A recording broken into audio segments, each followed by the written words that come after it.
The Millionaire's Christmas Miracle, a homeless boy's journey to Hope Clavish mysteries. On a cold Christmas night, when lights twinkled across the city, Tobias, a homeless boy, huddled on the street with an empty stomach and bare feet.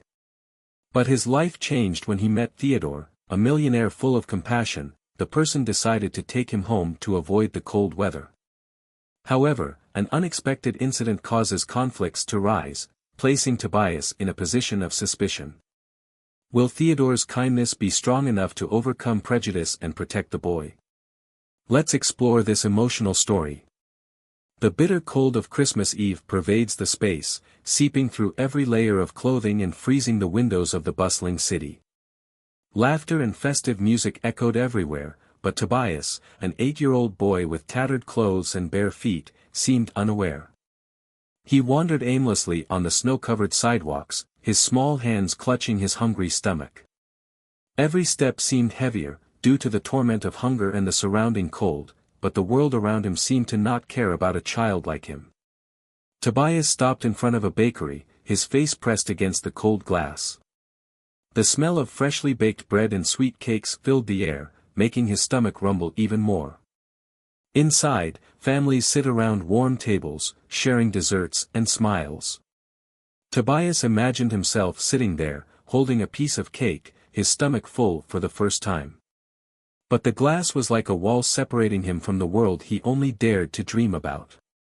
The reflection in the glass, his thin, dusty face, reminded him of who he was, a child without a home, without hope. "Go away, you brat." A man walked out of the store, shouting angrily. He held a broom and threatened to sweep him away. Tobias jumped back in surprise, his face red with embarrassment. "Go find trouble somewhere else."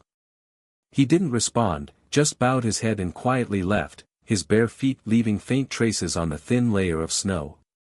All around, children in bright scarves and warm mittens played with new toys, laughter echoing in the icy air. A ball rolled to Tobias's feet, and for a moment, his eyes lit up. He picked up the ball, a thin smile on his lips. But before he could enjoy the fun, a boy wearing a bright blue jacket snatched the ball back. "Don't touch our things, you dirty thing," the other boy shouted, wiping the ball as if Tobias had soiled it. Laughter erupted from the children, and Tobias felt the words stab like needles into his heart. He squeezed his small hands but said nothing. "What can I say? His voice is too small, and the world is too noisy." Tears welled up in Tobias's eyes, but he swallowed them back, determined not to cry. Crying doesn't fill your stomach, nor does it change the way people look at you. The sun gradually disappeared, and the city lights began to twinkle. Tobias stumbled into an alley, looking for something, anything, to eat. The stench of garbage made him want to vomit, but the hunger was stronger than the disgust. He rummaged through a trash can, his hands shaking from the cold, digging through the extra trash bags. A piece of old bread, covered with dirt, came into view.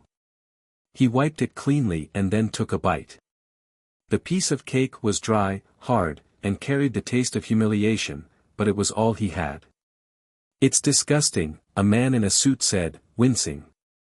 "Kids like this dirty the whole city." Tobias paused, his small hands squeezing the piece of cake. Those words cut deep into his heart, deeper than the cold. He crouched lower into the darkness, as if disappearing might protect him from everyone's scornful eyes. Night fell, and the cold seemed to penetrate every fiber of my body. Tobias found shelter under an awning, huddling against the cold wind. Her small legs were pulled close to her chest, her weak breathing created thin clouds of smoke in the cold air. Around them, other homeless people also sat silently, their faces tired and empty, with no hope left. An older man muttered angrily, "Go away, kid. This corner is mine." Tobias quietly trudged to another corner, trying to avoid causing more trouble. The city was still bustling, not paying any attention to the boy trembling in the dark. Tobias raised his eyes, looking at the distant stars. They look so close yet so far away, like the life he longs for. A tear rolled down his cheek as he whispered into the cold air, I just hope tomorrow will be different. At dawn, pale yellow rays of sunlight penetrate the rooftops, painting the city with gentle light. Tobias stirred, his legs stiff from the cold. He rubbed his eyes, his body weak from hunger and fatigue. The streets were starting to get crowded, and the smell of hot coffee and fragrant pastries made his stomach churn. He wandered aimlessly, reaching out his trembling little hand to ask for a coin or a piece of bread from strangers.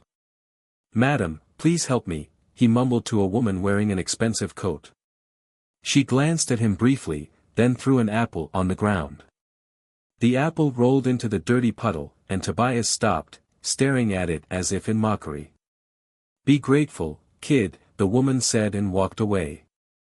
Tobias bent down to pick up the apple, but before he could touch it, a foot kicked it away. "Work and eat, kid, don't stand here and bother us," a gruff voice said. Tobias raised his head and saw a man frowning at him.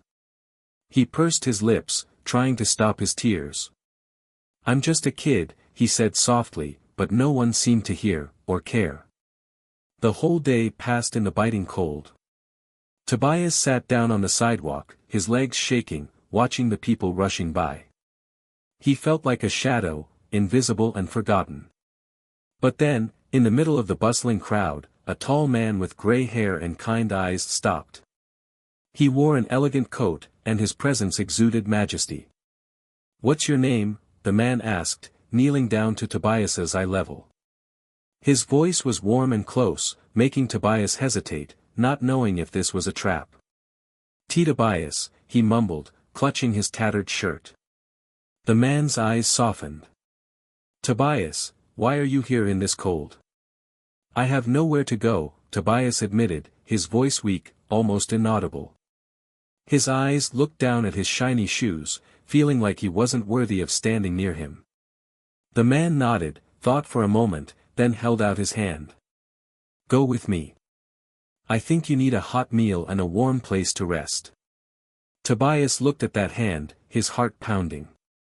No one had ever shown him such kindness. "Is this real? Can you trust this man?" I don't want to bother you," he said, his voice shaking. The man smiled gently. "I'm not bothering you at all, Tobias. I'm Theodore, and I'm here to help you. Come on, let's get out of this cold." After a moment of hesitation, Tobias placed his small hand in Theodore's. The warmth of his hand enveloped him, and for the first time in a long time, Tobias felt a glimmer of hope in his heart. He didn't know where this man would take him, but Theodore's eyes made him believe that perhaps this was the beginning of a miracle he had longed for under the stars. The door of the villa slowly opened, revealing a warm space filled with gentle golden light. Tobias stood still, his eyes following every luxurious detail in the house. The Christmas tree was decorated with sparkling baubles, the lights flickered like little stars, and the fire in the fireplace danced, bringing warmth he had never felt before. "Come in, Tobias," Theodore's voice said from behind, soft but encouraging. He closed the door to prevent the cold outside from coming in, then took off his coat and hung it on the rack. "Your house is also my house tonight." Tobias hesitantly stepped in, his bare feet gingerly touching the warm floor. He worriedly looked down at his dirty feet, afraid that they might dirty the place. But Theodore said nothing, just smiled when he saw his worried look. Luna, Theodore's wife, came out of the kitchen. She is a woman with curly brown hair and bright, warm eyes. When she saw Tobias, she frowned slightly because of his fragility and smallness, but immediately smiled gently. "Are you Tobias?" She bent down and put her hand on his shoulder. "Welcome to my uncle's house. You must be very cold and hungry." Tobias nodded, his eyes sparkling but still hesitant, as if he couldn't believe this was true. Luna led him into the living room, where the soft sofa was waiting. Before he could sit down, Luna turned to Theodore. "I'll go make a bowl of hot soup for the boy. Please talk to him." When Luna left, Theodore pulled a chair closer and sat across from Tobias.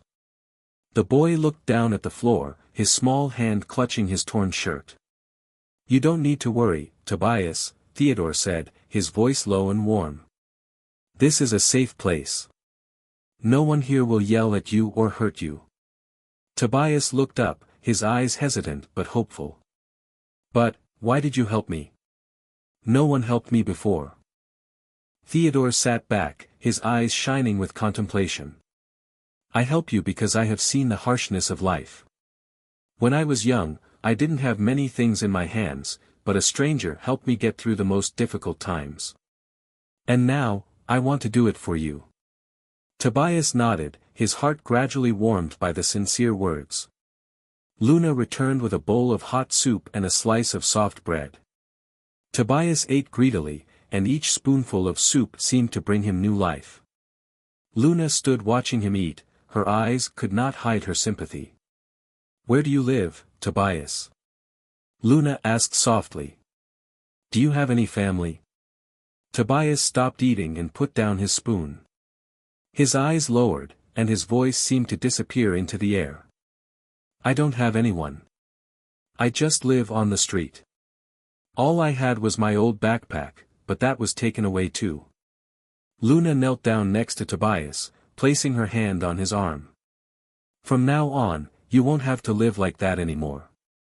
Tonight you are here, and together we will find a way to give you a better future. That night, Tobias slept in a small, cozy room with a soft bed and warm blankets. He lay down, feeling the softness of the pillow, and his eyes began to close. But before falling asleep, a strange feeling welled up in his heart. It wasn't fear, but something new, safety.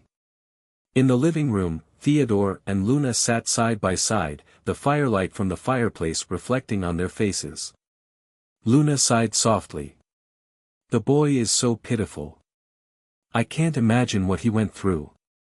Theo nodded. Me too. But I believe we can help it. Tobias needs to know that there is still kindness and hope in this world. Luna smiled, resting her head on her husband's shoulder. We will do it, brother. We will give the boy a chance. The next morning, Tobias woke up to the smell of toast and coffee coming from the kitchen. He rubbed his eyes, sat up in the warm bed, and looked around the room. This simple but warm space made him feel like he was dreaming. Walking down to the kitchen, Tobias saw Luna baking bread and Theodore reading the newspaper. They smiled when they saw him enter. Sit down here, Tobias, Luna said, pulling out a chair for him. I made you some bread and hot milk. Tobias sat down, carefully as if afraid of breaking something. He held the glass of milk with both hands and drank in small sips, a warm feeling spreading throughout his body. Do you want to stay with us, Tobias? Theodore asked, his voice filled with encouragement. Tobias put down the cup, his eyes full of surprise. Really? Won't you chase me away? No, Tobias, Luna replied, smiling gently. This home will always be a place you can return to. Tobias felt a lump in his throat. He didn't know what to say other than one short word. Thank. Sunlight shines through the window, illuminating Tobias's small face. For the first time in many days, he truly smiled, a smile full of hope. In the following days, Tobias began to get used to his new life at Theodore and Luna's house.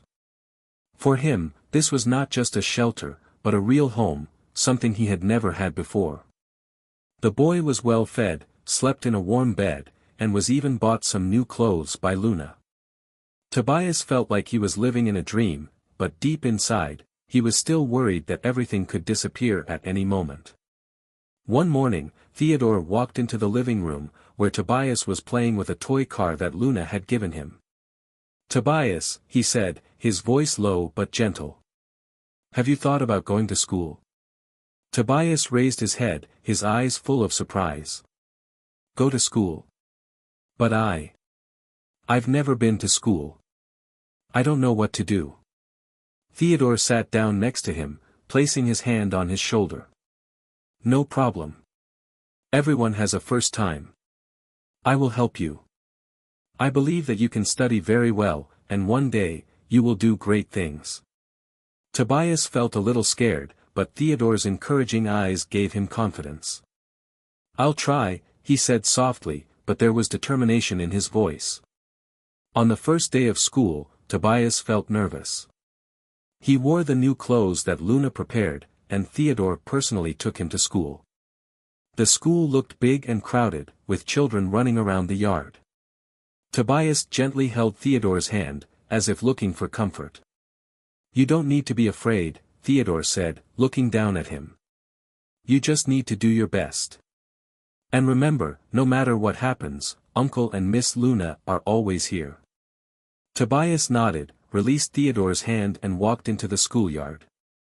At first, he felt out of place among the other children, but his curiosity and shy smile quickly attracted attention.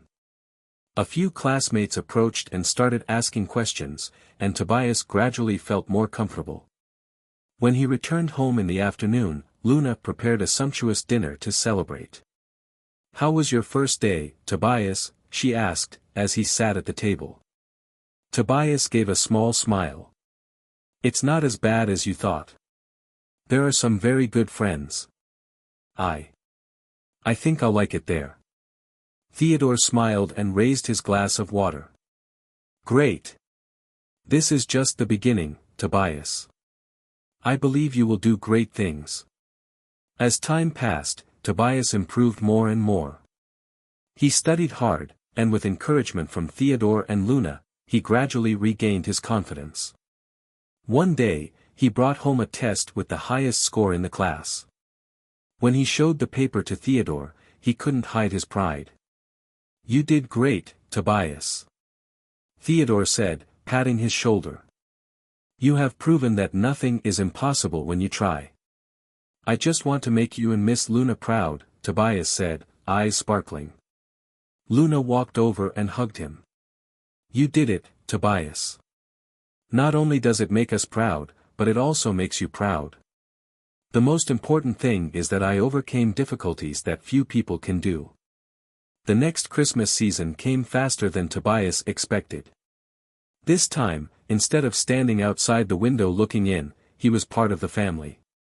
Theodore and Luna decorated the Christmas tree with him, and the whole family gathered around the fireplace, telling each other old stories. Christmas Eve, after a cozy dinner, Theodore placed a large gift box in front of Tobias. "Open it," he said, a gentle smile on his face. Tobias opened the box with trembling hands.